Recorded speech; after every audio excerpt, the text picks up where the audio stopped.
This is Jack from To Fluency, and I am back with an English lesson here on YouTube or Apple Podcasts, Spotify, wherever you are watching or listening to this.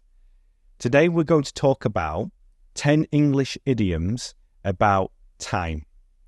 And not only will you understand what they mean, but you'll also listen to some examples so you can better understand them and how to use them. And we'll do so in a way where you can practice your English listening. If you are new to the channel or the podcast, be sure to subscribe, share this with your friends, and then check out the description for some really useful English learning resources so that you can take your English to the next level. Now, with that out of the way, let's go into number one. Number one is time flies. And more specifically, you'll hear this when people say, time flies when you're having fun. Time flies when you're having fun. And this is one of the most popular idioms about time. It means that time seems to move quickly when you are enjoying yourself. So imagine this. You're having a great time at a party, laughing, chatting with friends and dancing. Suddenly, you check your watch or your phone and realize it's already midnight. You say, wow, time flies when you're having fun. Time flies when you're having fun. Think of a time when hours felt like minutes. Was it during a holiday? Was it when you were playing a sport? Or maybe when you had a fantastic conversation with somebody. In that moment, time was flying. And you could say time flies when you're having fun. Number two is killing time. Killing time. Now, we use this idiom when we're spending time doing something unimportant while waiting for something else.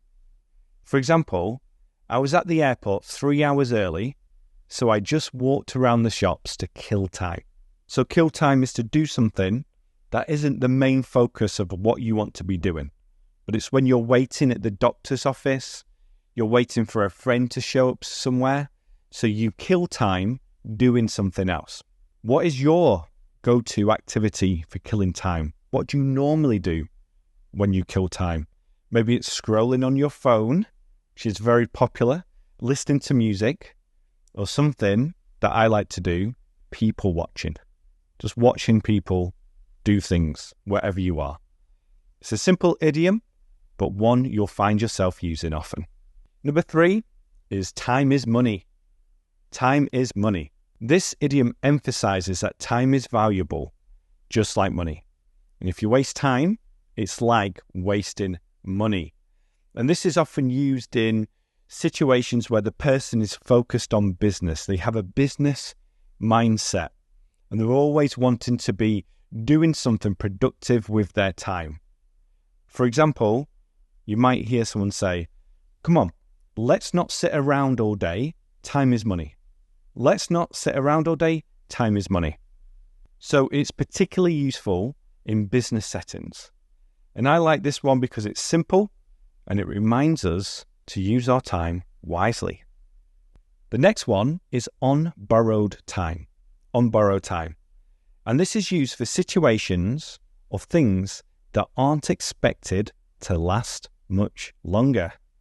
For example, this will help you. The old laptop is running on borrowed time. This old laptop is running on borrowed time because it's slow. You hear the fan every time you use it. It crashes every few hours. And think of something in your life that's on borrowed time. Maybe an old car or even a job you're ready to leave. In the nick of time. This is the next one. In the nick of time. And this idiom is used when something happens just before it's too late. So it happens just before it's too late. For example, we made it to the train station in the nick of time. 2 minutes later, and we would have missed it. Now, I made a lesson on should have, would have, could have. I'll link to that in the description. But in the nick of time is this idiom. We made it to the train station in the nick of time.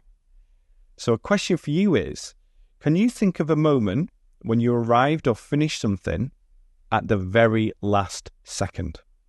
So maybe you arrived to a job interview in the nick of time, or you finished your report for work just in the nick of time. And these are usually stressful situations, but they make for really good stories later.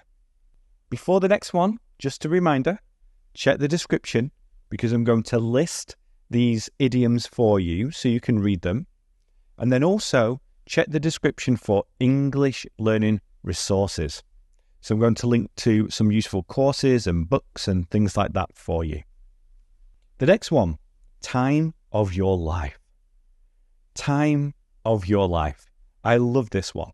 So this idiom is used to describe an amazing, unforgettable experience. For example, we had the time of our lives at the beach last summer.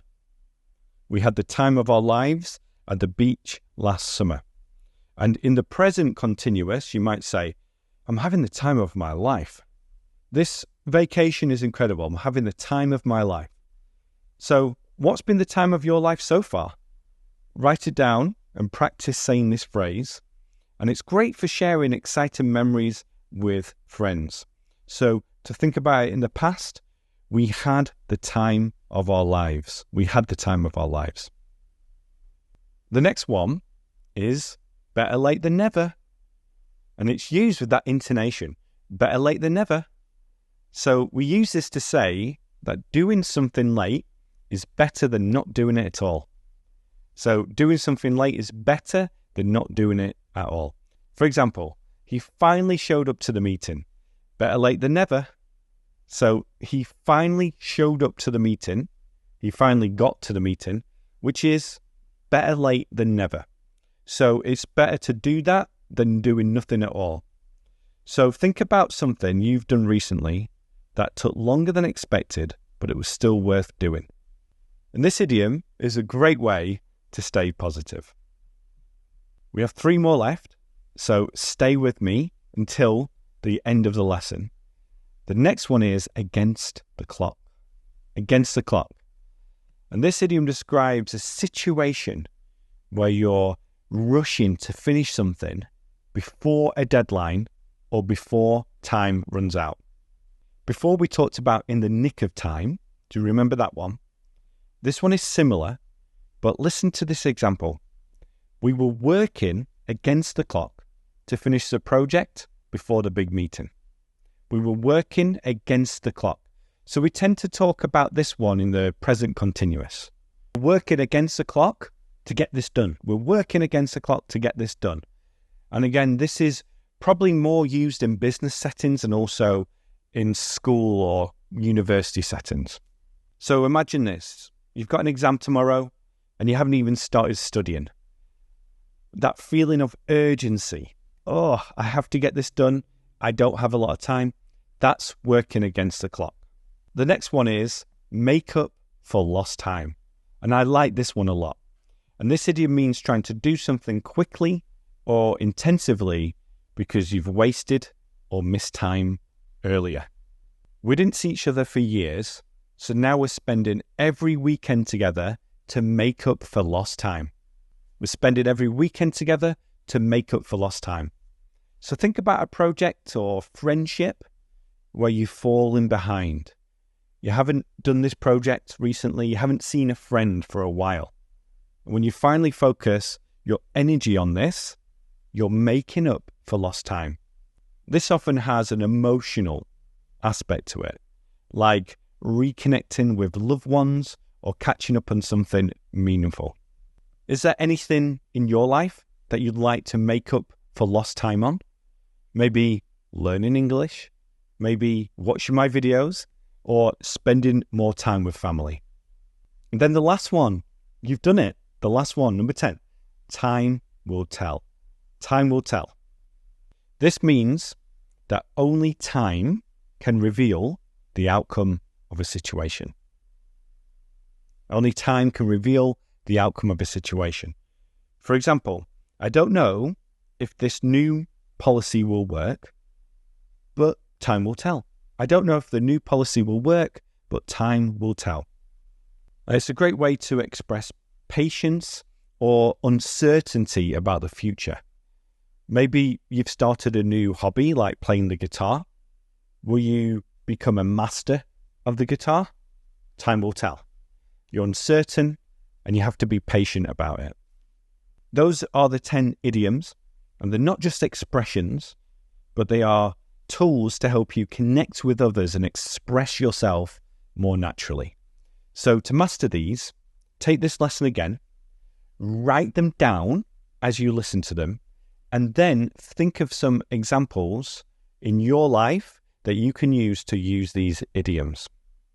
Before you go, be sure to click the like button on this lesson, share it with a friend, subscribe if you are new, and then watch some more lessons on the channel. And also look at the description for some helpful tips for learning English and some great resources for you. Thank you so much for listening, and I'll see you in the next episode. Bye for now.